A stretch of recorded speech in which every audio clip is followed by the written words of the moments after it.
تین دعائیں ایسی ہیں جن کو پڑھنا اپنی زندگی کا معمول بنائیں. ان کے فوائد، ان کے فضائل، ان کی برکات اور ان کے کمالات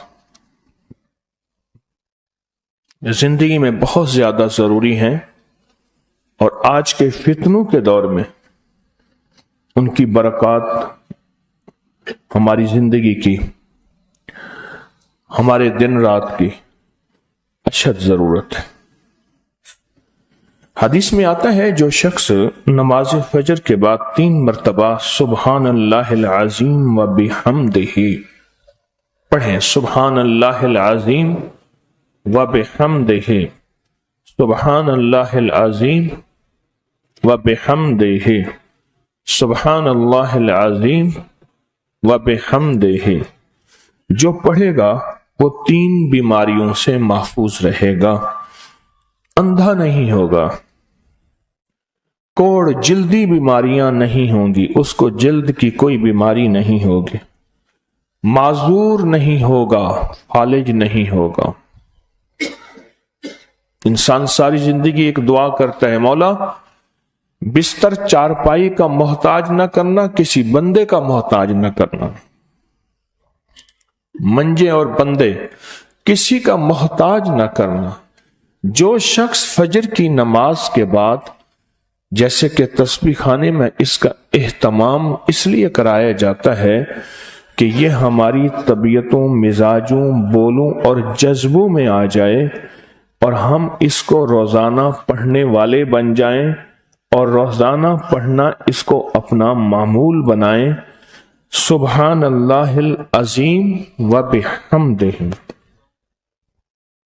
سبحان اللہ. اور ایک اور حدیث میں ہے کہ 2 کلمے ایسے ہیں جو اللہ کو بہت محبوب ہیں، زبان پر ہلکے ہیں، اعمال میں بہت وزنی ہیں، ترازو میں بہت وزنی ہیں. اور وہ 2 کلمے کیا ہیں؟ سبحان اللہ العظیم و بحمدہ. اور آقا کا فرمان ہے، جس نے کہا سبحان اللہ العظیم و بحمدہ، اس کے لیے جنت میں کھجور کا ایک درخت لگ گیا. اور جس کے لیے لگا تو پھر وہاں جائے گا، کھائے گا. لگا میرے لیے، کھائے کوئی اور. سوچیں، جنت میں کھجور کا درخت لگا ہے تو اللہ پاک پھر اپنی رحمت اور قدرت کاملہ سے اس کو بھیجے گا اور وہ انشاءاللہ کھجور کھائے گا. یہ دعا اس لیے پڑھتے ہیں، ایک تو بیماریوں سے حفاظت، اندھے پن سے حفاظت، معذوری سے حفاظت، جلدی بیماریوں سے حفاظت. ایک تو اس لیے پڑھتے ہیں، اور ایک اس لیے پڑھتے ہیں کہ اس کے ایک دفعہ پڑھنے سے جنت میں اللہ کھجور کا ایک درخت لگا دیتے. اور سنیں، رسول اللہ صلی اللہ تعالی علیہ وسلم نے فرمایا، جو شخص بھی سبحان اللہ العظیم و بحمدہ ایک دن میں 100 مرتبہ پڑھتا ہے تو اللہ اس کے گناہ مٹا دیتے ہیں، چاہے گناہ سمندر کی جھاگ کے برابر کیوں نہ ہو. ایک تسبیح جو شخص پڑھتا ہے، رسول اللہ صلی اللہ تعالی علیہ وسلم ایک مرتبہ صحابہ سے فرمایا، آپ نے فرمایا کہ سبحان اللہ العظیم و بحمدہ 100 مرتبہ پڑھو. جس نے 1 مرتبہ پڑھا اس کے لیے 10 نیکیاں لکھی جائیں گی، جس نے 10 مرتبہ پڑھا اس کے لیے 100 نیکیاں لکھی جائیں گی، اور جس نے 100 مرتبہ پڑھا اس کے لیے 1000 نیکیاں لکھی جائیں گی. اور جو زیادہ پڑھے گا اللہ رب العزت اسے زیادہ عطا فرمائیں گے، اور جو اللہ سے بخشش طلب کرے گا تو اللہ ضرور اس کو بخشش عطا فرمائیں گے اور اللہ اس کو بخش دیں گے. ایسی طاقتور دعا ہم روزانہ رمضان میں بھی اور رمضان کے بعد بھی. تو کون سی دعا پڑھنی ہے آج کے بعد؟ سبحان اللہ العظیم و بحمدہ. کیا پڑھنا ہے؟ یہ دعا روزانہ کو اپنے معمولات میں، اپنی تسبیحات میں، اپنے معمولات میں، اپنی عادت اور عبادت میں شامل کر لیں تو انشاءاللہ فائدہ، نفع اور بہت زیادہ. ایک اور دعا ہم پڑھتے ہیں، اللہم اجرنا من النار. اچھا، اپنی ذات کے لیے اکیلے پڑھیں تو اللہم اجرنی من النار. اگر مجمع کے لیے اکٹھا پڑھیں تو اللہم اجرنا من النار.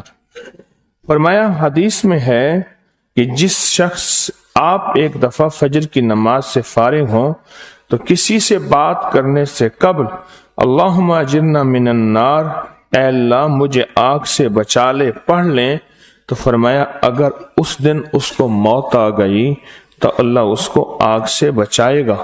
اور جو مغرب کی نماز کے بعد پڑھے گا، مغرب کی نماز کے بعد، تو اللہ پاک اگر اس کو موت آ گئی تو اسی رات اس کو اللہ پاک آگ سے بچائیں گے، آگ سے. اور حدیث میں آتا ہے جب تم فجر کی نماز پڑھو، فارغ ہو جاؤ تو یہ دعا 7 مرتبہ پڑھو. کون سی دعا؟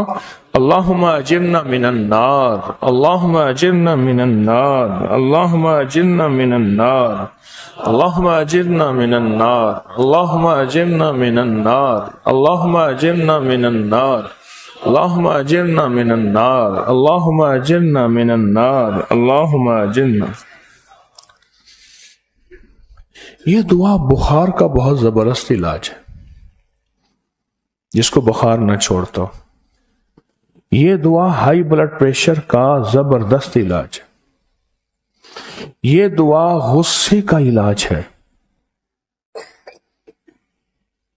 یہ دعا جس کے اندر وسوسے بہت زیادہ آتے ہوں، منفی وسوسے بہت زیادہ آتے ہوں، جو نیکی سے ہٹاتے ہوں، اس کا علاج ہے.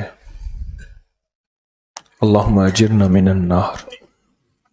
یہ بہت طاقتور علاج ہے.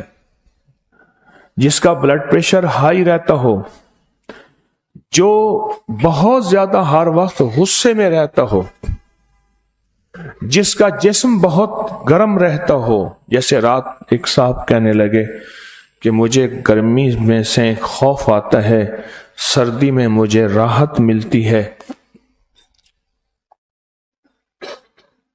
اس کے لیے بہت فائدہ مند ہے. بیماریوں کے لیے بہت فائدہ مند ہے. غصہ زیادہ آتا ہو اس کے لیے بہت فائدہ مند ہے. اس ویڈیو